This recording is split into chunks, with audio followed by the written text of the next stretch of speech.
Então, na aula de hoje, nós vamos falar um pouquinho sobre a volumetria de precipitação. Tá? É uma técnica também de titulométrica, de determinação de concentração, né?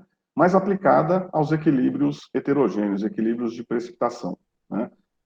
Nas aulas anteriores, a gente estava falando sobre os equilíbrios de neutralização. Né? Bom, em geral, pessoal, as diferentes volumetrias, elas têm muitas similaridades, muito em comum, e tem algumas particularidades, né? Então, assim, os princípios básicos, os conceitos gerais são idênticos para todos. As vidrarias são as mesmas, os materiais são os mesmos, as denominações são as mesmas, né? Ponto final, ponto de equivalência, volume equivalente, é tudo a mesma ideia, o mesmo princípio. Né? Então, assim, nessa parte a gente, né, pode aproveitar tudo que já foi discutido. As particularidades estão relacionadas ao tipo de equilíbrio envolvido, principalmente. Né? Mas também a questão dos indicadores, que também são diferentes. Né? Cada tipo de volumetria vai ter um indicador adequado. E alguns detalhes, né? Então, a gente vai falar, por exemplo, na próxima aula da volumetria de redox. Em várias delas nem precisa utilizar o indicador, porque o próprio titulante já vai mostrar o momento de parar a adição, né? Ele já é um indicador. Né? Então, assim, são detalhes, né? Na complexometria, o indicador, por exemplo, ele só funciona se o pH do meio for mantido constante. Né? Então, a solução tem que estar sempre tamponada. É uma outra característica, uma outra particularidade. Né? Então, vamos lá. Na aula de hoje, a gente vai falar, então, sobre volumetria de precipitação. São as volumetrias que envolvem os equilíbrios heterogêneos, né? Aqueles onde nós vamos ter, então, duas fases, uma fase aquosa e uma fase sólida, e entre elas, né, uma constante troca, né? Vai haver sempre precipitação e dissolução, porque é um equilíbrio dinâmico. Então, as concentrações, em alguns instantes, são muito baixas, mas elas estão presentes em solução, né, a todo momento. Okay? A volumetria de precipitação, ela é muito aplicada às determinações dos aletos. Quem são os aletos? São aqueles elementos da família 7A, né? Cloro, bromo, iodo, principalmente, né? Iodatos também, às vezes tem outras variações, mas enfim, as maiores aplicações são essas: determinações de cloretos, brometos, iodetos. E nessas determinações, o titulante, né, o reagente de concentração conhecida, normalmente, né, na maioria das situações, é sempre o nitrato de prata, ou seja, é a prata, né, o sal nitrato de prata, para você ter prata para reagir com o cloreto, reagir com o iodeto e formar um equilíbrio, né, formar um sólido e um equilíbrio heterogêneo. E por esse motivo, essas volumetrias são chamadas de argentimetrias. Né? Então, é uma particularidade do método, é só para identificar, então, essa volumetria. Então, vamos mudar aqui a câmera para a gente apresentar aqui essa discussão, fazendo umas anotações, e fica mais fácil de vocês acompanharem e compreenderem melhor. Ok? Então, eu vou desligar aqui esse monitor e vou passar para outra câmera. Só um minutinho, vamos lá. Maravilha. Então, vamos lá, pessoal. Como eu disse para vocês, né, o assunto são as volumetrias ou titulometrias de precipitação. Muito bem. Como eu disse, são métodos muito parecidos com as volumetrias em geral, com a que a gente já discutiu nas aulas anteriores. A diferença está no equilíbrio. Então, nós vamos, nesse caso, em todas as vezes que fizermos uma titulometria, uma titulação, nós teremos um equilíbrio do tipo um sólido Ba, né, e a presença do cátion B+, e do ânion A- em solução. Então, e obviamente que essa constante é uma constante, né, que a gente já discutiu aí na analítica 1, né, que é a constante do produto de solubilidade, que é o produto das concentrações das espécies em solução, né, o KPS. Deixa eu só melhorar aqui essa questão do foco, que está variando um pouquinho. Muito bem, pessoal. Como eu disse, a volumetria de precipitação ela é aplicada principalmente às determinações das espécies, né? Cl menos, Br menos, I menos, né? Iodatos, IO3 menos, enfim, os aletos, né? Nesses métodos, nessa volumetria de precipitação, como eu disse, em geral, o titulante, né, é um sal de prata, normalmente o padrão nitrato de prata, certo?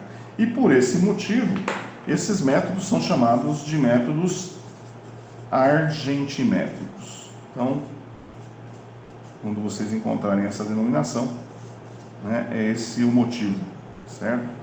Métodos argentimétricos ou argentimetria em função do uso da prata nas titulometrias. O princípio é sempre, né, o mesmo. Então, a titulação ela vai ocorrer de forma que, por exemplo, vamos supor que você queira determinar o teor de cloreto de sódio ou de cloreto na urina, por exemplo. É muito comum esse teste em análises clínicas, né?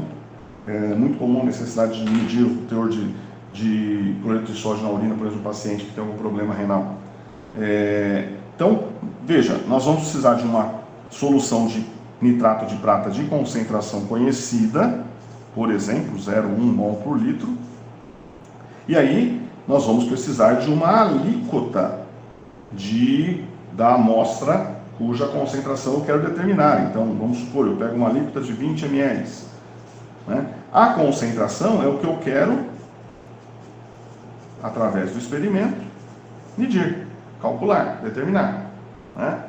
Então, é a mesma ideia. E o que nós vamos fazer? Nós vamos, com o auxílio de uma solução indicadora, de um indicador, nós vamos adicionar, então, o titulante, de modo que esse titulante, inicialmente, vai reagir com o titulado, no caso é a prata reagindo com o cloreto, certo? Formando quem? O precipitado HCl, que é o cloreto de prata, que é o sólido. Como eu disse, né, entre o precipitado e a solução aquosa, aqui no Erlen, existirá um equilíbrio que a gente representa sempre desta forma. Né? O sólido, né, a dissolução do sólido e a formação do sólido. Então, dissolução, precipitação, desse modo. Ou seja, a gente, né, vai ter uma reação que seria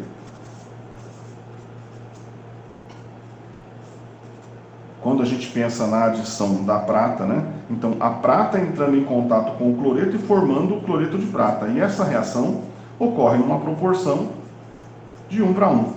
Ou seja, nós vamos adicionando prata até ela reagir completamente com todo o cloreto do Erlen, certo? Após toda ou a grande parte do cloreto estar na forma de HCl, vai haver uma solubilização de uma pequena fração disso, mas é uma concentração muito, muito baixa, certo? As próximas adições de prata que forem colocadas aqui reagirão com o indicador, que no caso é o cromato de potássio, K2CrO4. E a prata, na presença do cromato, vai formar cromato de prata, que é um precipitado avermelhado, marrom avermelhado, fica uma cor intermediária. Né? Nesse momento, então, se finaliza a adição, faz-se uma leitura do volume gasto para reagir com todo o cloreto e uma pequena quantidade, gotas, micromols aqui, milimols, para reagir com o indicador, forma o processo aqui, um precipitado que como vai estar agitando, né, não vai estar colocado sedimentado, ele vai estar espalhado, né, mas a solução vai ficar avermelhada, marrom avermelhado, e aí se faz a leitura. Então, o princípio, como a gente já discutiu anteriormente, é esse: uma concentração conhecida do titulante um volume conhecido da solução que se quer determinar. E aí, com essa medida que é feita com o auxílio do indicador e a estequiometria da reação, nós podemos calcular a concentração do cloreto de sódio no caso aqui. Vamos supor um exemplo, né? Vamos supor que o volume medido aqui foi de, por exemplo, 15 ml. Com 15 ml houve a mudança de coloração, nós finalizamos a titulação. Bom, se foram 15 ml, quantos milimols de prata ou nitrato de prata, vai dar na mesma porque é 1 para 1, foram necessários para reagir completamente com o cloreto? Bom, é só fazer um cálculo, né? Ou seja, 0,1 é igual a N1 sobre 15, o N1, 1,5, né? Milimols. Muito bem.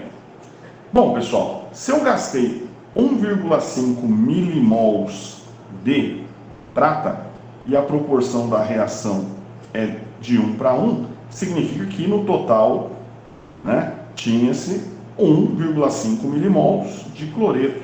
Né? Se eu coloquei 1,5, é porque eu tinha 1,5 de cloreto.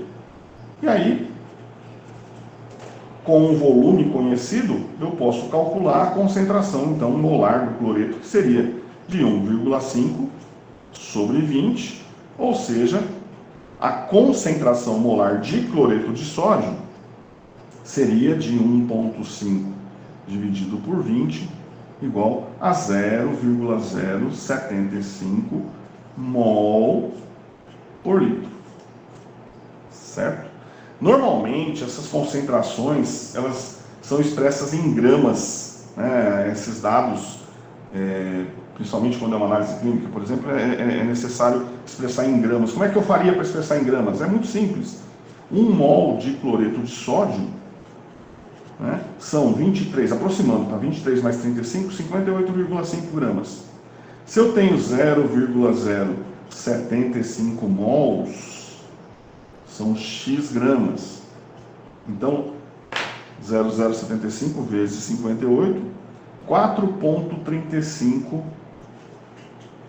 gramas em 1000 ml, por 1000 ml. Certo? Se eu quiser fazer porcentagem, 4,5 em 1000 em 100 X. Daria 0,43, 45, né? 4,35, então 0,435%. Ficou apertado aqui. E a imagem não está legal. Mas eu espero que vocês tenham conseguido acompanhar aqui. Muito bem, pessoal. Então aqui uma discussão básica aqui da aplicação da volumetria de precipitação. Bom, diferenças importantes. Na volumetria de neutralização, a gente sempre estava medindo aqui dentro a concentração de H+, ou de OH-, ou seja, pH ou pOH. Aqui, se nós quisermos, por exemplo, discutir a escolha do indicador, o funcionamento do indicador, e construir uma curva de titulação, como nós fizemos na volumetria de neutralização nas aulas anteriores, ao invés de medir concentração de H+, nós vamos medir concentração de quê? De Ag+, ou concentrações de Cl-. E essas concentrações são dadas, né, são valores pequenos, ou seja, são valores exponencialmente negativos, né? O que a gente usa para converter uma expressão exponencial negativa num valor inteiro positivo é a função log, né? No caso, menos log para ficar positivo, que é a função P. Então, da mesma forma a gente fala em pH, pOH, nesse caso aqui, nós vamos falar em P de Ag ou P de Cl. Ok? Muito bem. Fazendo algumas observações aqui. Vamos lá. Nessa volumetria de precipitação que eu mostrei aqui, eu fiz o que a gente chama de uma titulação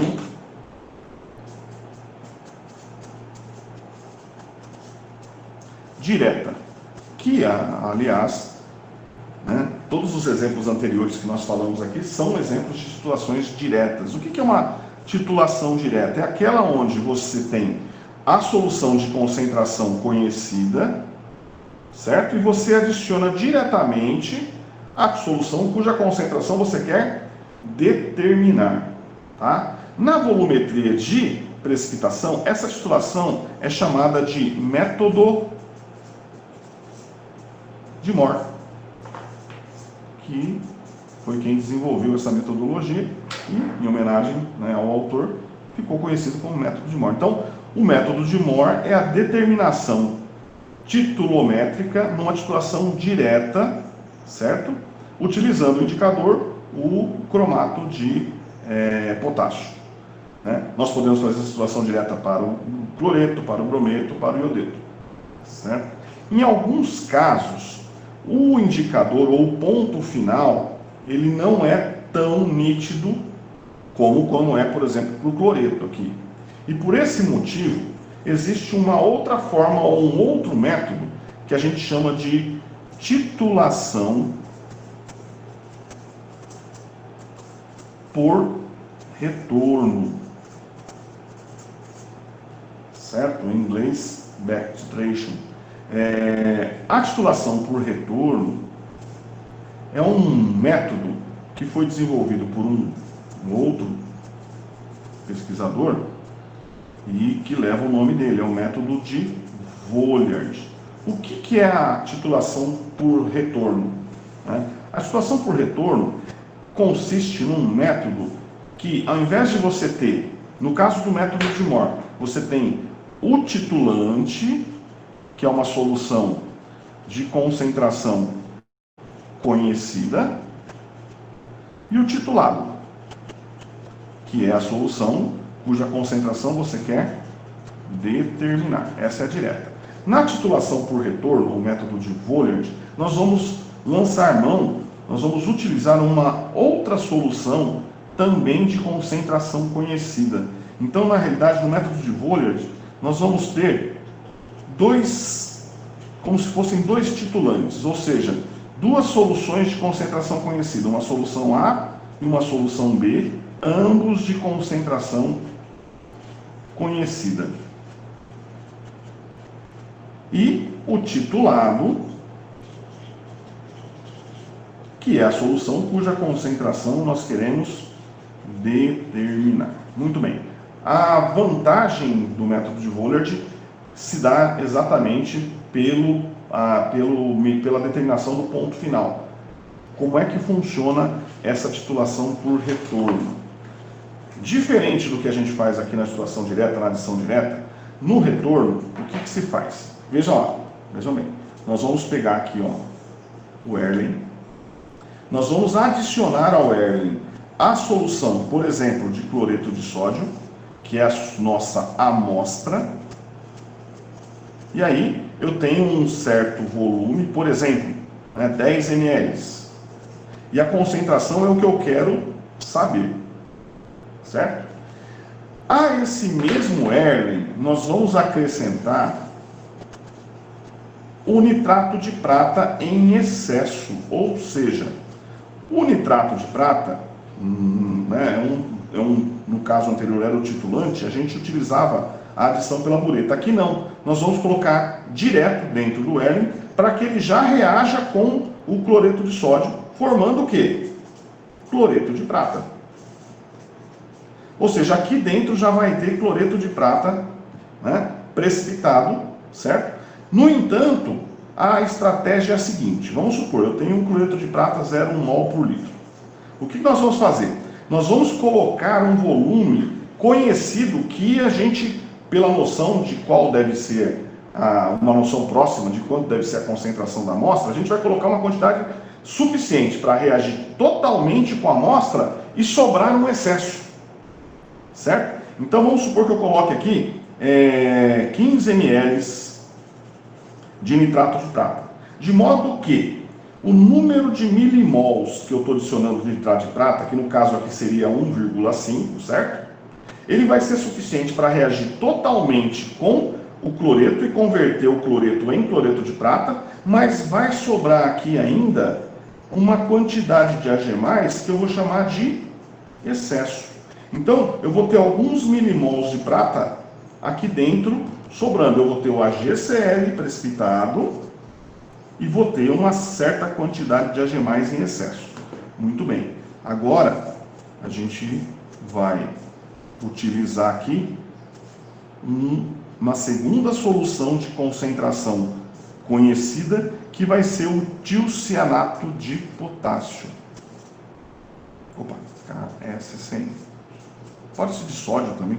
Enfim, é uma solução de tiocianato. Certo? É 1 para 1. Esse aqui não se dá. Então, veja, vamos supor que eu use um tiocianato também, de concentração 0,1, para nossa conta ficar bem fácil aqui. Certo? E aí eu vou titular o excesso de prata. Bom, obviamente que o tiocianato vai formar um precipitado com a prata, né? Com essa prata que está em excesso. E o indicador, nesse caso, é uma solução que contém íons ferro 3. Normalmente ou é o cloreto de ferro ou é um alúmen de ferro, uma mistura de sais de ferro, né? Então, o que acontece? O tiocianato, ele precipita, né, a prata que está em excesso, né, o máximo possível, reduz a concentrações, né, muito baixas, e aí a próxima adição de tiocianato que for colocada aqui no Erlen, então primeiro ele reage com o excesso. Vamos fazer assim. E em seguida ele reage com o ferro, formando uma espécie complexa de tiocianato férrico, que aqui varia muito, pode ser 1, pode ser 2, pode ser 3, né? Se for 2 vai ser mais 1 aqui, se for 1 vai ser mais 2. E esse complexo aqui vocês conhecem bem de um teste que é feito na analítica 1 para determinação qualitativa do ferro mesmo. Isso aqui tem uma coloração vermelho, sangue bem forte. E aí, quando então a solução tornar-se bem vermelhona, bem cor de sangue mesmo, é hora de finalizar. Então vamos supor que para isso acontecer, foram necessários adicionar 3 ml de tiocianato. Certo? Então, como é que vai funcionar o cálculo da concentração da amostra? Então, veja, ó, diferente do método direto, onde a gente faz uma relação estequiométrica aqui, nesse caso, como é que vai ser? Vai ser o seguinte, veja. Qual foi a quantidade de prata adicionada ao Erlenmeyer? A quantidade de prata foi de 15 ml de uma solução 0,1 mol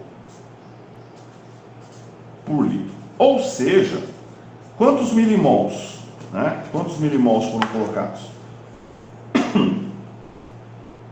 Foram colocados 1,5 milimols. Muito bem.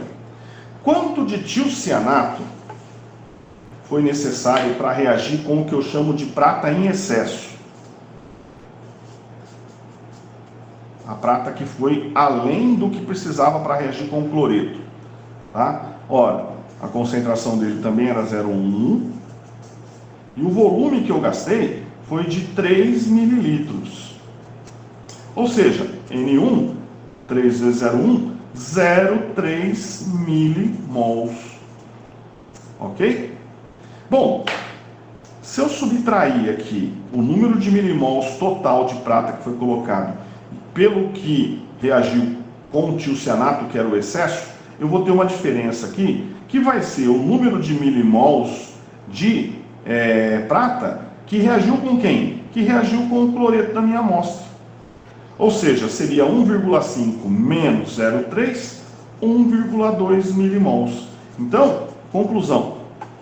Eu descobri aqui que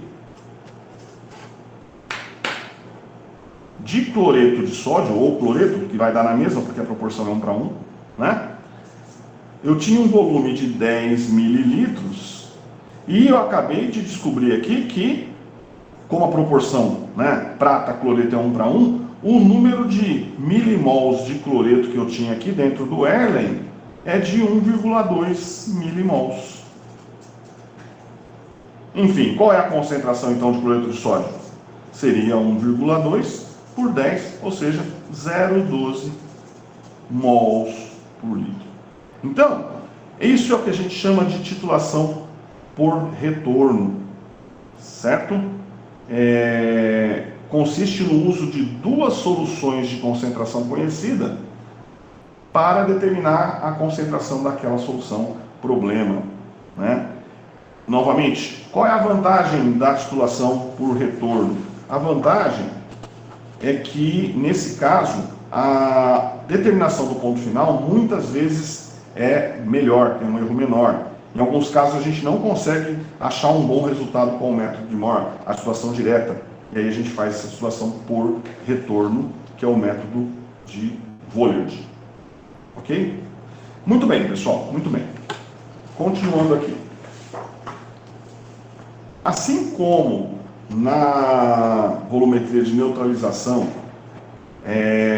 para a gente discutir o uso dos indicadores e a questão do erro que se obtém, né, para as diferentes titulações, da mesma forma, o estudo aplicado aqui também depende, né, desse levantamento dessa curva de titulação para se avaliar qual é o erro que se comete, né, utilizando, por exemplo, o cromato de potássio.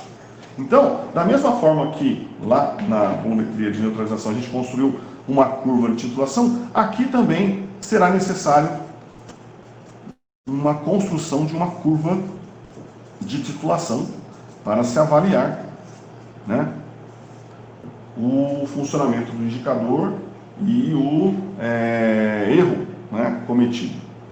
E aí, pessoal, é a mesma situação. Então, vamos lá. Ó. Eu vou adicionar volumes pré-estabelecidos de nitrato de prata, ou de prata, no caso, de concentração conhecida, por exemplo, aqui eu disse que é 0,1. Então, vou fazer o seguinte, eu vou pegar lá volume 0, 1, certo? 5, 10, 15. Como eu já sei que, ó, nesse exemplo que eu fiz aqui, né, da titulação método de Moore direto, eu coloquei 20 ml de cloreto de sódio, né? Se, obviamente, vamos lá, vamos pensar o seguinte, ó, deixa eu esquematizar aqui. Na construção da curva de titulação, veja, eu vou até mudar para ficar mais fácil a minha conta. Se eu tenho um NaCl, vamos lá, se a concentração é 0,1, certo? Eu vou colocar 10 ml agora, para ficar fácil, vocês já sabem por quê, né? Eu vou colocar então nitrato de prata, também de concentração 0,1, os dois de concentração conhecida, porque agora eu quero levantar a curva, eu não estou fazendo uma medida experimental. E aí o que eu vou fazer? Eu vou calcular, né, quais seriam as concentrações de prata ou de cloreto, tanto faz, que eu teria aqui no Early, a cada adição. Então, por exemplo, uma adição de 0 ml, qual vai ser a concentração de prata livre e, consequentemente, se eu fizer o menos log dessa concentração, o P de AG, para ficar um número inteiro positivo, né? Que aqui vai ser um exponencial negativo. Então, 0 ml, 1 ml, veja, se eu coloquei 10 de solução 0,1 de NaCl e a proporção é de 1 para 1, então eu sei que o chamado volume equivalente vai se dar quando eu adicionar 10 também, certo? Então o que a gente faz? A gente calcula, por exemplo, o P de AG para 9, aí é interessante fazer, por exemplo, 9,9 e aí o 10. Lembra? A gente já fez esse cálculo aqui. E, por exemplo, 10,1, depois 15. Com esses dados, a gente constrói, então, uma curva de titulação, certo? Em seguida, a gente vai com a tabelinha, né? Com a tabelinha que nós vamos elaborar de volume de AG+, adicionado 0, 1, 9, 9,9, assim por diante. E, por exemplo, o P de AG. Qual é a concentração de AG em termos de menos log? E, em seguida, né, nós vamos plotar esses valores. Então, ó, volume de AG+, e P de AG. E vamos ver o que vai acontecer. Né? Vocês já imaginam o que vai acontecer. Ou vai sair uma curva na forma de um S ascendente ou descendente. Né? E é isso que se espera. Então, na verdade, é como se encontra aquela curva, como se monta aquela curva. É isso que a gente chama de construção de uma curva de titulação. Então, os volumes 0, 1, 9, 9,9, 10, 10,1, 15. E aí a gente vai plotar aqui, né? Por exemplo, vamos supor que aqui sejam 10. Então, 10,1 vai estar aqui do lado. Né?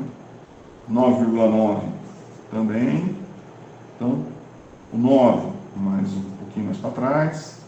O 1 aqui perto, poderia fazer com eu pensei, com 5 para saber como é que fica. Né? 0, enfim. E aí, para cada valor de volume de AG mais adicionado, vamos ter um P de AG. Poderia fazer o P de CL? Poderia fazer o P de CL. Só para... Assim como existe PH, POH, P de AG, P de CL. Por quê? Porque o nosso equilíbrio aqui é o equilíbrio AGCL, AG mais, CL menos. Né? Quer dizer, inicialmente eu só tenho cloreto de sódio aqui. Quando o volume é zero, né? Aqui no Erlenmeyer só tem cloreto de sódio. Se o cloreto de sódio tem concentração 0,1, certo? Lembrando que cloreto de sódio é um sal muito solúvel, né? Se eu tenho um NaCl 0,1, quais são as concentrações de Na mais Cl menos que eu tenho aqui? Então, para volume de Ag igual a 0, certo? Se eu tenho 0,1 mol por litro de NaCl, eu tenho 0,1 de Na mais e 0,1 de Cl menos. Então, tem alguma prata aqui? Não, porque eu não abri a torneira ainda. Então, nesse momento aqui, não tem P de Ag, mas tem P de Cl. Qual que é o P de Cl? P de Cl é menos log da concentração de cloreto. Ou seja, P de Cl é menos log de 0,1, que é 1. Então, qual que é o motivo do uso da função P? A função P, que é menos log de alguma coisa, é converter algo que é uma exponencial negativa, 0,1 é o mesmo que 10 a menos 1, em algo positivo, inteiro e positivo. Certo, pessoal? Então é importante vocês registrarem pH, né, menos log de H+, eu posso expressar P de qualquer coisa, de qualquer espécie. Né? É só uma forma de converter um dado de análise um pouco mais trabalhosa, que pode gerar uma confusão, porque quem que é maior que 10 a menos 1? Por exemplo, 10 a menos 2 é menor, né? Certo? 10 elevado a 0 é maior. Então, para evitar qualquer confusão nessas análises, a gente converte em um número inteiro e positivo usando a função P. Ok? Muito bem. Fiz aqui um cálculo, né? Já vamos preencher minha tabela aqui, ó. Para V de prata 0 não tem P de Ag, só tem P de Cl, que é 1. Então aqui nesse ponto volume 0, não tem nenhum ponto no Ag. Se eu fosse montar aqui P de Cl nesse eixo, né? Se o eixo, ao invés de P de Ag, fosse P de Cl, começaria aqui no 1, ó, aqui embaixo. Então o que já dá para saber? Que o P de Cl vai subir e o P de Ag é aquele que vai, né, no sentido contrário, vai descer. Tá? Beleza, vamos lá. E quando o volume for 1, o volume de Ag for igual a 1 ml, o que vai acontecer? Bom, aí eu começo a ter a reação. Né? Deixa eu dobrar aqui para... Vamos lá. Se eu colocar 1 ml de Ag, certo? Quantos milimols de nitrato de prata ou de Ag eu estou adicionando? Né? Ora, concentração é o número de mols por volume. Se a concentração é 0,1, eu estou colocando 1 mililitros, eu estou adicionando 0,1 milimol. A reação prata-cloreto se dá em qual estequiometria? 1 para 1? Então, se eu coloquei 0,1 milimol de prata, ela vai reagir com quanto de cloreto? Se é 1 para 1, eu vou consumir 0,1 milimol do cloreto que está aqui no Erlen. Certo? Bom, qual era a concentração total de cloreto aqui no Erlen no início, antes dessa adição? Ora, era 0,1, eu tinha 10 ml. Ou seja, eu tinha quantos milimols? 1 milimol. Certo? Quer dizer, se precipitou 0,1 pela adição de 0,1 de prata, se formou 0,1 de AgCl aqui nessa minha representação. É claro que eu disse para vocês que a gente está agitando, né? Então eu estou colocando aqui só para vocês separarem o que é sólido e o que não é, mas aí está tudo espalhado aqui. Né? Qual vai ser o número de mols de cloreto que vai permanecer em solução, que eu vou dizer que está em excesso? É a diferença. Correto? Ou seja, eu vou ter 0,9 milimols de cloreto aqui dentro do Erlenmeyer. Ok? Bom, e qual é a concentração desse cloreto? Ora, é 0,9 dividido pelo volume total. O volume era 10, eu adicionei 1 mililitro de prata, meu volume agora é 11. Então, qual é a concentração de cloreto no momento em que eu coloco 1 mililitro de solução de nitrato de prata? 0,9 dividido por 11 igual 0,082. Então, ó, mol por litro.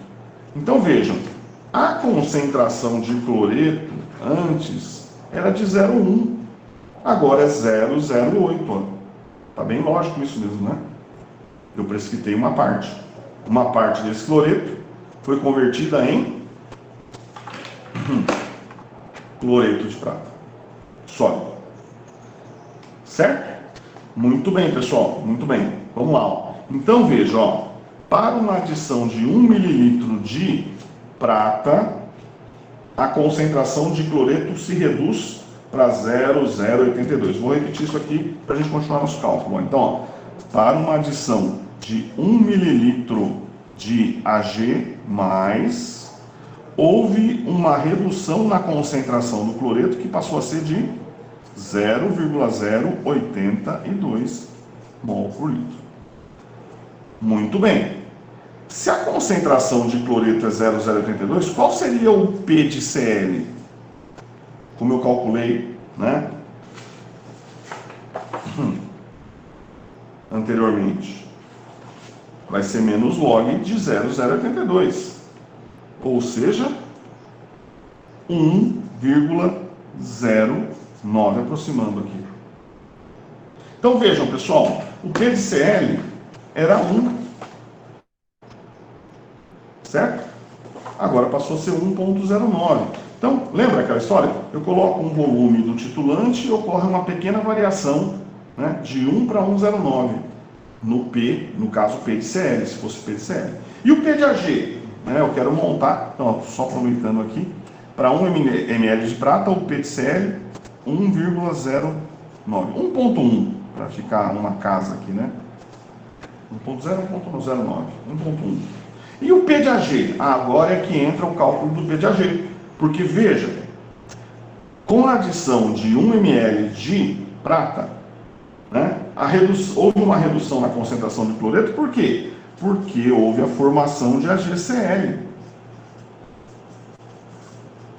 Uma vez que há, né, essa reação na estequiometria de 1 para 1. Ou seja, a reação direta é essa aqui, ó, essa seta para a esquerda. Mas nós não podemos esquecer que por mais que eu tenha um grande excesso de cloreto, ou seja, a concentração de cloreto aqui é 0,08, vai formar 0,08 de AgCl, certo? Se bem que concentração na verdade, de sólido, porque a concentração de sólido é constante, mas haverá uma concentração de prata aqui, ó, por menor que seja, porque tem uma reação no sentido contrário de dissolução, é um equilíbrio. Lembra? E como é que eu acho esse X? Ora, é só você utilizar o KPS, que no caso do cloreto de prata, deixa eu pegar esse dado aqui, eu tinha anotado, é 10 a menos 10, deixa eu achar aqui. É 1,56, 10 a menos 10. Tá? 1,56, 10 a menos 10.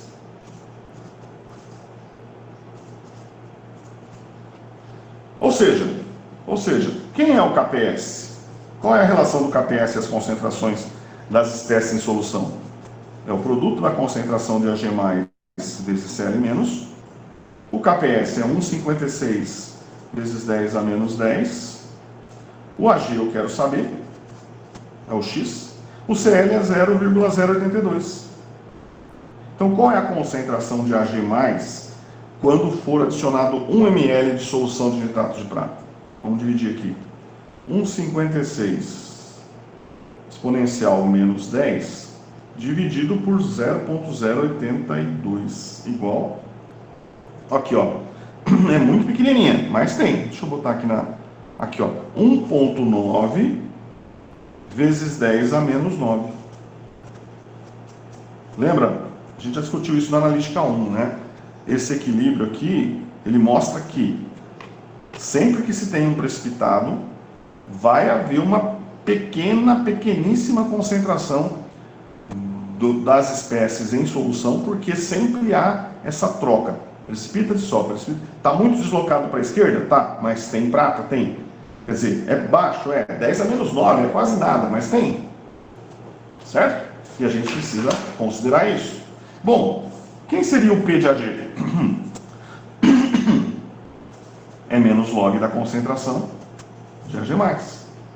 P de Ag menos log de 1,9 vezes 10 a menos 9.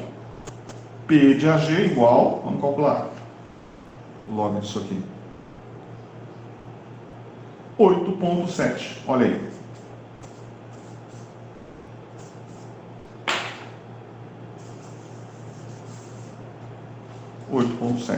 Então, pessoal, veja, transferindo para cá. Olha lá. Quando o volume de nitrato de prata era 0, né, eu não tinha P de Ag, porque não tinha nada de prata aqui dentro do Erlen. Certo?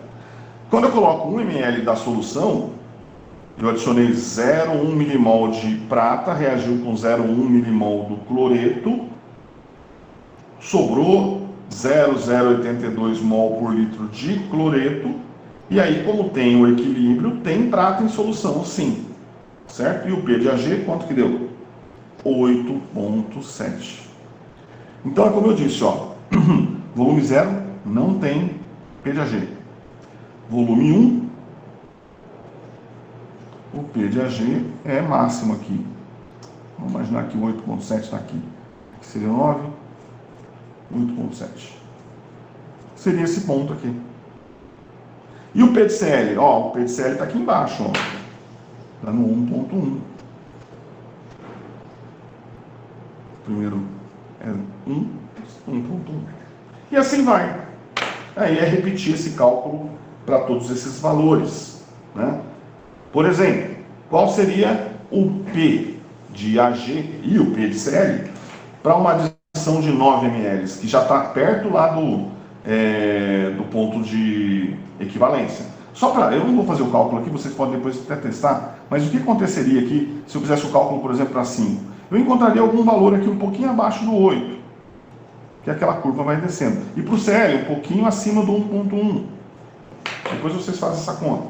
De modo que a nossa curva começa, numa decrescente ao P de Ag, mas assim, um relativamente grande volume adicionado, uma pequena variação no P.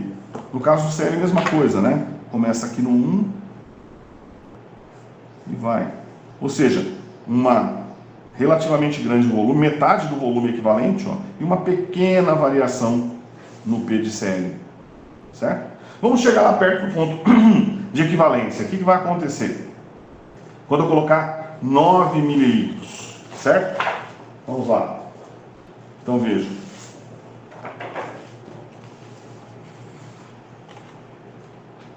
Estou pensando na adição, então, de 9 mililitros de nitrato de prata. Tá? Bom, vamos lá. Eu já sei, né, no nosso planejamento aqui, que a concentração da prata é 0,1, certo? Se eu estiver adicionando, então vamos lá, 9 mililitros, quantos milimols de nitrato de prata eu estarei transferindo? Seria então 0,9 milimols.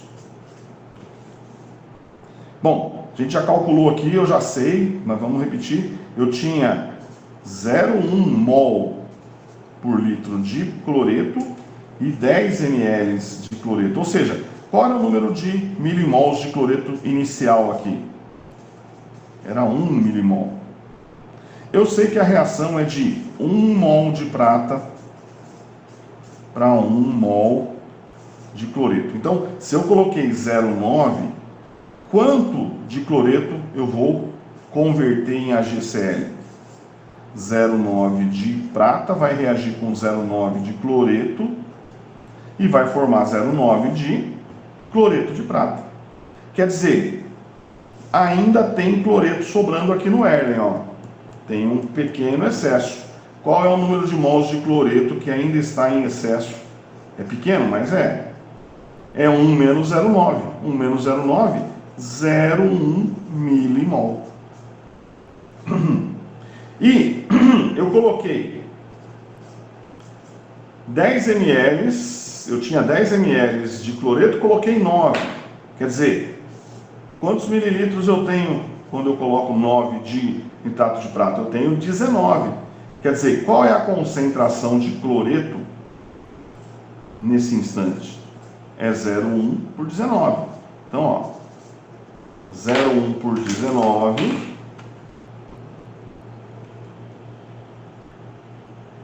Olha aí, o cloreto caiu para 0,0053. 2 zeros. Olha só, pessoal, vamos lembrar. Lá no começo era 1. Aí quando eu adicionei 1 mililitro, caiu para 0,82. Agora caiu para 0,053. É o cloreto que está ficando, né, livre aqui dentro do Erlenmeyer à medida que eu coloco a prata, não é? Lógico, o negócio não é bem claro? Quer dizer, se a concentração de cloreto é 0,053, quem é o P de Cl? Vai ser o log menos log disso, vamos calcular. Igual, ó, 2,3. Então, ó, para 9 ml, P de Cl era 1, foi para 1,1, agora já foi para 2,3, ó, tá vendo?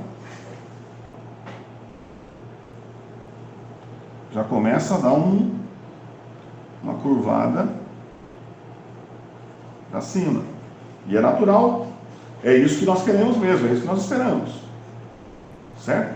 Beleza. Se o P de Cl é 2,3, qual é o P de Ag? Ó, pessoal, tem uma forma de calcular o P de Cl e o P de Ag que vocês, se vocês se lembrarem do estudo da volumetria de neutralização, se vocês fizerem um raciocínio aí, vocês me respondem rapidinho, ó.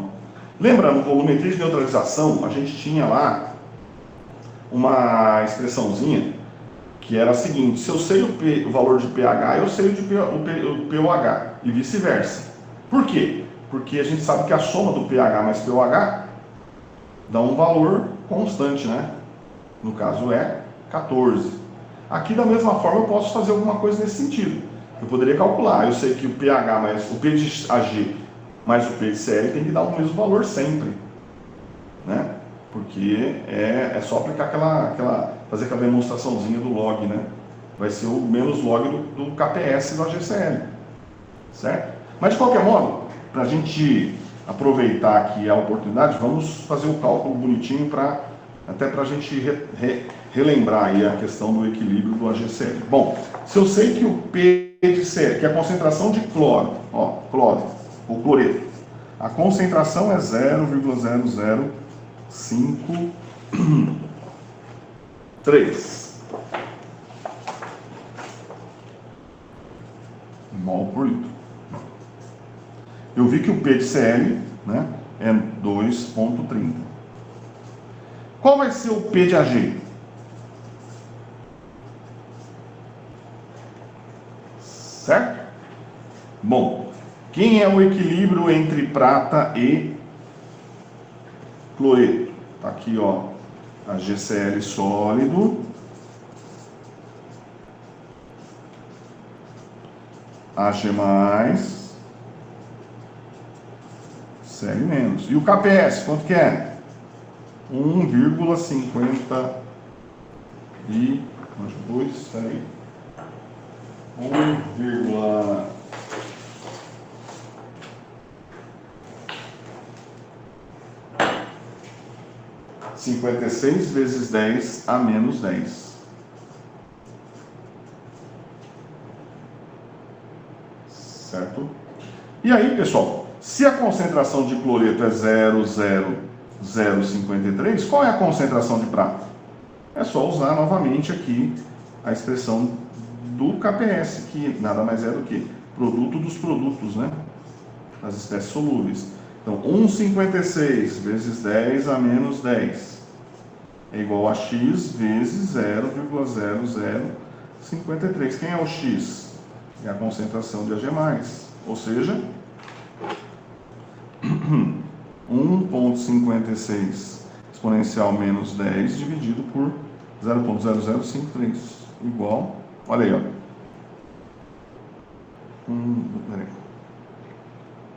Ó, 2,9 vezes 10, 29 vezes 10 a menos 9, 2,9 vezes 10 a menos 8. Certo? Diminui aqui, aumenta aqui. Mol por litro. Então, quem é o P de Ag? É menos log disso aí. Quanto vai dar? 7,5. Então, olha aí, ó. Se o P de Cl é 2,3, o P de Ag 7,5. Então, eu adicionei, ó, saindo do 0, chegando no 9, é um volume tá, né, super grande perto do volume equivalente, mas o P de Ag variou pouco, ó. Variou de 8,7 para 7,5. Tá aqui em cima, ó.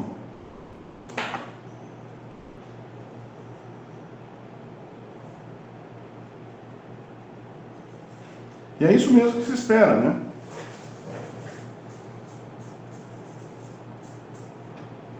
Bom, aí, veja bem, eu vou deixar esse 9 para a gente acelerar um pouquinho, né? O 9,9, o que vai acontecer? Eu vou, ao invés de 1, 5, 9, é um grande volume. De 9 para 9,9 é menos que 1, né? Mas já daria um valor de P de Ag, ou de P de Cl, né? Bem mais. Então é aquela história, né? No começo, grandes volumes, pequenas variações de P.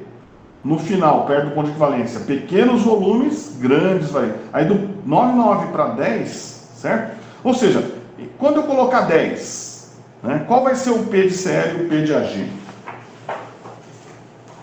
Vamos pular aqui um para ir mais rápido. Né?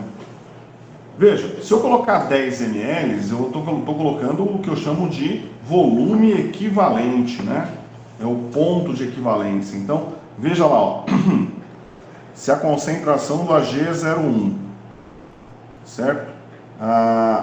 O Cl também é 0,1, o volume inicial aqui era 10 ml. Se eu colocar 10 ml de prata, eu estou colocando o que eu chamo de volume equivalente. É o volume necessário para reagir completamente, né, com o cloreto disponível aqui. Quer dizer, pessoal, quantos milimols eu tinha inicialmente de cloreto? Eu tinha 1 milimol. Se eu colocar 10 ml de nitrato de prata, eu estou colocando a mesma quantidade, 1 milimol. Ou seja, eu teria a reação completa, né, do Ag com o Cl. E a formação do quê? Do máxima de AgCl, né? 1 milimol reage com 1 milimol, formando 1 milimol de AgCl. É como se eu tivesse, então, né, reagido completamente o cloreto, ou consumido todo o cloreto, né, que eu tinha inicialmente. Aí você vai falar assim, bom, então terminou a reação? Veja, isso aqui, como eu disse, você quando forma cloreto de prata sólido, não podemos esquecer que entre eles sempre há uma parte que vai se dissolver, ou seja, é um equilíbrio. Então, vai ter Ag mais livre e Cl menos livre em solução? Vai. Certo? Vai sim. E quais serão essas concentrações de Ag e Cl menos? É só o que dissolver do AgCl. Eu tenho 1 milimol de AgCl, certo? Uma parte disso irá se dissolver. Então, eu vou ter prata em solução? Vou. Vou ter cloreto? Vou. Quanto? É só você usar a expressão do KPS. Quem é o KPS? É Ag mais vezes Cl menos. Nesse caso, as concentrações serão iguais, né? Então, 1,56 vezes 10 a menos 10 é igual a x vezes x, que é x quadrado. Ou seja, x é raiz quadrada disso, raiz quadrada de 1,56 exponencial menos 10 raiz, igual 1,56 exponencial menos 10.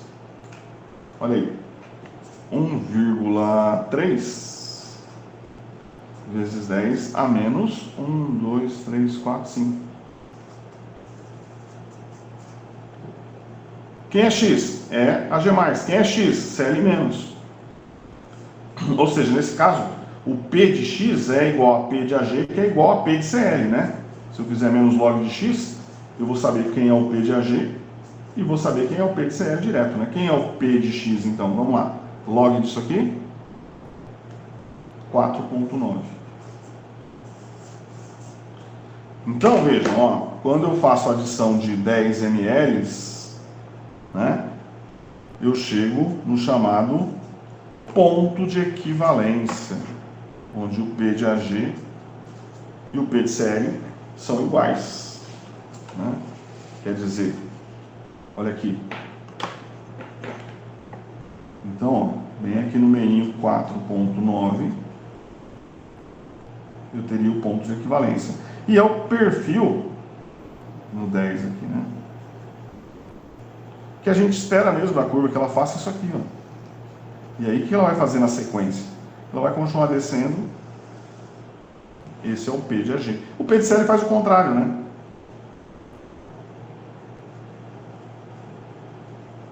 Como nós vimos lá para para a volumetria de neutralização. Por uma questão de tempo, pessoal, eu vou deixar esses valores que eu propus aqui de 10, 10, ih, coloquei no lugar errado aqui na minha tabela. Está errado. Vou deixar de tarefa para vocês fazer o cálculo 9,9, do 10,1 e do 15. Ok? Para vocês completarem esses valores dessa figura aqui. Certo, pessoal? Muito bem, muito bem. Para a gente poder avançar aqui rapidamente.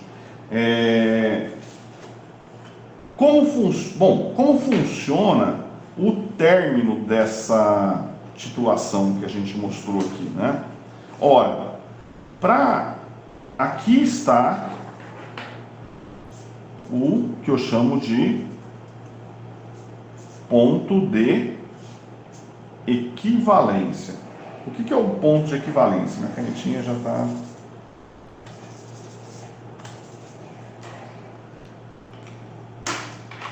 no fim. O ponto de equivalência, pessoal, corresponde ao instante em que é adicionada a quantidade de prata que reage completamente com o cloreto que eu tinha disponível aqui no Erlenmeyer. Tanto que o volume é chamado de volume equivalente. Os números de mols é proporcional, então, né? Acontece que para eu fechar a torneirinha aqui, eu preciso visualizar uma mudança. E essa visualização se dá quando há um excesso da prata reage com um indicador, que no caso é o cromato, certo? Os íons cromato, e aí forma-se a solução colorida, né? E eu tenho que finalizar essa adição.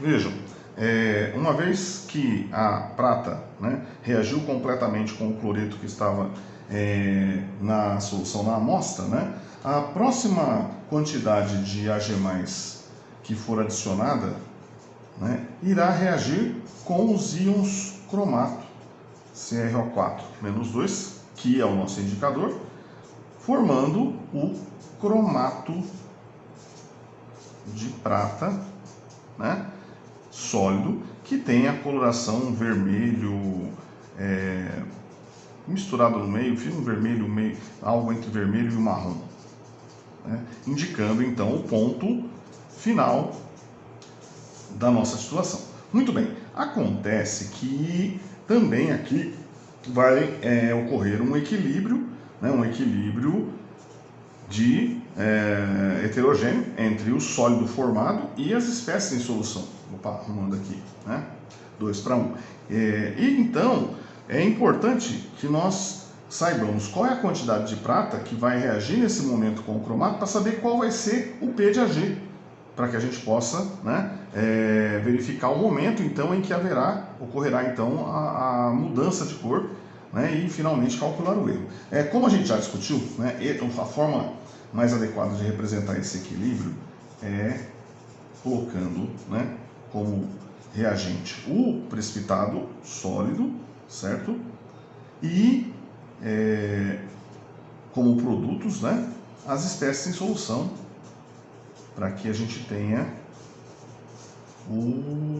a expressão do KPS, né, numa variação direta, né, diretamente proporcional. Enfim, veja, qual vai ser a expressão do KPS? O KPS vai ser a concentração dos íons prata ao quadrado, certo? Vezes a concentração dos íons cromato, a primeira, que são os próprios coeficientes aqui da equação, né? E, bom, se nós tivermos X mols do cromato de prata se dissociando, haverá a formação de 2x mols de prata, certo? E x mols de íons cloreto. De forma que, se eu deixar tudo em função de x para poder calcular esse valor, né, o KPS vai ser igual a 2x ao quadrado vezes x a primeira. O valor do KPS do cromato de prata, só um segundinho que eu já vejo aqui, cromato de prata, 1,3 vezes 10 a menos 12, né? O KPS 1,3 vezes 10 a menos 12. Isso é igual a 4x² vezes x, ou seja, 4x a terceira é igual a 1,3 vezes 10 a menos 12. Portanto, x vai ser raiz cúbica de 1,3 vezes 10 a menos 12 dividido por 4. 1,3 exponencial menos 12 dividido por 4 igual 3,25 vezes 10 a menos 13. Isso elevado a 1 dividido por 3, a 1/3, igual, olha aí, ó, x vai ser igual a 6,9, aproximando, vezes 10 a menos 1, 2, 3, 4, 5. Certo? Bom, quem é a concentração? X é a concentração de cromato. Quem é a concentração de prata? A concentração de prata é 2x, como a gente pode ver aqui. Então, a concentração de Ag+, na solução seria de isso vezes 2, ou seja, 1,4 vezes 10 a menos 1, 2, 3, 4 mol por litro. Portanto, quem é o P de Ag no ponto final? É log desse valor, menos log desse valor, né? Ou seja, 3,86 ou 3,9, certo?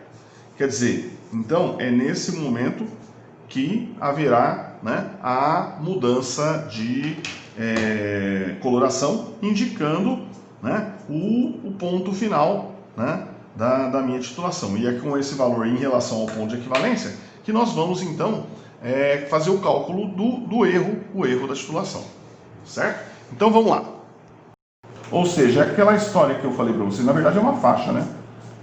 O indicador, ele muda de cor no ponto final. Esse ponto final, eles têm que estar próximo ao ponto de equivalência. Por quê? Porque exatamente a diferença entre os volumes necessários para atingir o ponto de equivalência e o ponto final é que me dá o erro da titulação, lembra?